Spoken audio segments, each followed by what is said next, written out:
don't think he's the brightest guy in Congress, but he's a nice guy. His endorsement means nothing. Nor does Carolyn Kennedy mean anything as an endorsement. What does endorsement mean? Here, if you tell me he's great, fine. He may be great, it may not be great. He may be great for you, but what does that mean? Endorsements mean nothing. It's part of the celebrity stuff. What about the fact that tonight after the debates, Al Gore is expected to endorse Obama? Well, fine. Al Gore is great. You know, what did he do for the environment when he was vice president? What did he do for the environment when he was senator? I was there. I was senator when he was in the House. But do you think he wrote a good book? Here. You want to look at the issue? He defined the problem. You know what a gifted politician does? He defines the problem dramatically so you think he knows what the answer is. They don't know the answer. I'll tell you what, the only answer is to empower the people. There's no answer. I don't care who you get elected. That's not the answer. The answer is to empower the people. So Al Gore is going to endorse Obama. Blue sky. Has Obama said anything specific about solving a problem? And they all say, well, he's got charisma. He can make a great speech. Jesus, what's a great speech? I mean, the worst thing you can do in leadership is to raise expectations and not be able to satisfy them. That is the worst thing you can do. What about his view of change versus the same old? Well, they're both the same old. What is Obama offering in terms of change? He's been in the state legislature for 8 years. He's got now 3 going on 4 years in the U.S. Senate. What does he represent in the way of change, other than a good speech?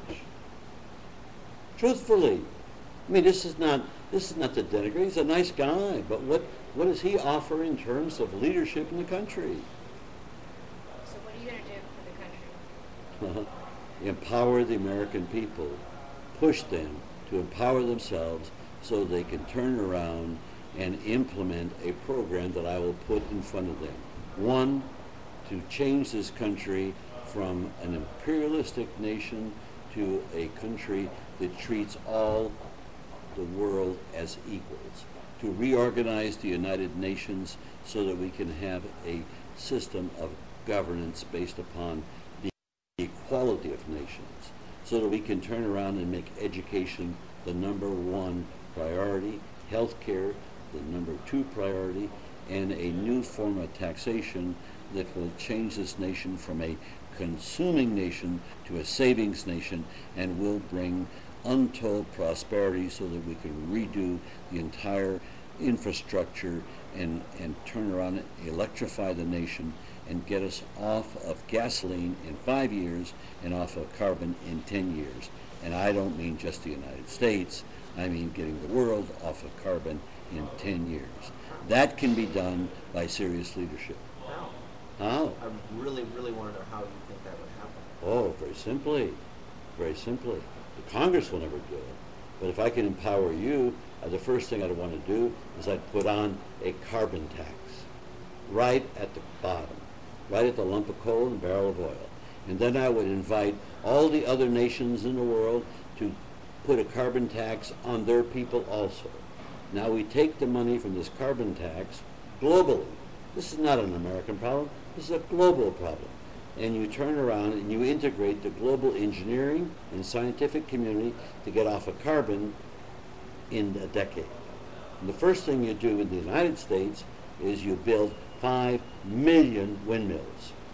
And you build a photovoltaic transportation system across the country using maglev, where you set up an entire new grid system. So you'd have one, what automobiles that you do use will be on hydrogen, which is non-polluting, and the rest will be electrified on maglev. Okay, like just one of those multiple options, like hydrogen cars, GM, BMW, other companies are receiving $1 million in government subsidies to promote and build prototypes for hybrid vehicles. The only reason they can't sell hybrid vehicles is because just in California, there's like 25 places where you can fill up a hydrogen car, even if you had it. Right. Just to build the infrastructure of 5 million, you say 5 million or 500 million windmills? million 5 million. windmills. So 5 million windmills, hydrogen pumping stations for vehicles and maglevs. That right there would take 10 years just to build that before people could begin. Why would it take 10 years? Why do you say that? Time and the resources. Well, wait a second. You're not familiar, you haven't read your history book about the Second World War, have you? Yeah. Sure. Okay, do you realize at the beginning of the Second World War, in 1940, it was taking us 6 months to a year to build a ship, and in 3 years we were building one a week. We were building tanks, hundreds a day, airplanes, hundreds a week. Here, if you have the will, we have the ability to do it. If there's no will, it'll take 10 years. Let me give you an example of lack of will in this country. The Congress just passed an energy bill, and the CAFE standard for this energy bill was for the year 2020 was 35 miles a gallon. China does better than that right now. Europe is 44.2 miles a gallon. And the best we're going to do in 12 years is 35. Now, I don't know what demonstrates lack of will better than that. So don't tell me what we can do or not do. I was a kid when I saw this country go from zip to feeding the world and manufacturing everything the world needed in 3 years' time. And so I can get you off of gasoline in 5 years. Now, you want to know subsidies? I wouldn't give a car company or an oil company $1 a subsidy. I would pass a law that says that you have to, within 5 years, every one of your gas stations has to be able to pump hydrogen fuel. Pass a law, period. You let your shareholders turn around and make the investment in the future. Why have the taxpayers do it? They're going to make the profits. Why should you subsidize Exxon to turn around and then they pump hydrogen and you pay for it and they rip the profits off? I mean, I would think that's just smart of a taxpayer. So you require that they would do it, and 5 years you give them. Here, look at, you think that's difficult? Norway is an oil country that lives off of oil, and right now they got a highway that goes from south of the bottom part of Norway all the way up to the northern part of Norway, and it's got a highway, and all they got on the gas stations they have, they're not gas, they're all hydrogen fuel stations, all the way up that highway, 300 miles. And if Norway can do it, why can't we do it? Just that simple. It's a question of leadership and will. And we're not talking about that we got to go invent something. We're talking about that it's all right there. Windmills can do it. Now, and you've got in photovoltaic, it's there. But if there's no leadership to do it, and you see the reason why there's no leadership. Now here, Siemens right now is doing advertising in this country for windmills. There's a Danish company is doing advertising for windmills.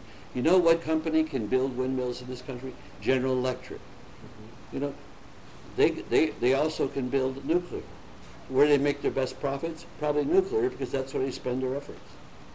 So you begin to wonder, what the hell are we doing? But here again, it's our leadership that just can't make these decisions properly, and then you get the likes of Obama or Hillary that are going to sell you a blue sky and tell you they're qualified to lead the country. I'm telling you, I'm qualified because I've demonstrated how tough I can be. And the reason why corporate America is afraid of me is, my God, they know that what I'm saying I will do, and it'll make life very different for them. But then again, they will prosper as a result of this. We think we've got a problem economically right now. Think of all the things that we need to get done that will create employment. I hope I've answered some of your questions. Thank you very much. I'm sorry, I have to go. No, I enjoyed it. No problem. And we're not going to stay here forever either.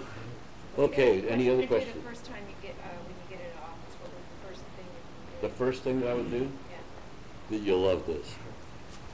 First off, you got to have some strategy. You can't be foolish, because they're going to attack me. As you heard me say earlier that, well, there's two things I would do. First thing, if you haven't empowered yourself, I would spend all of my time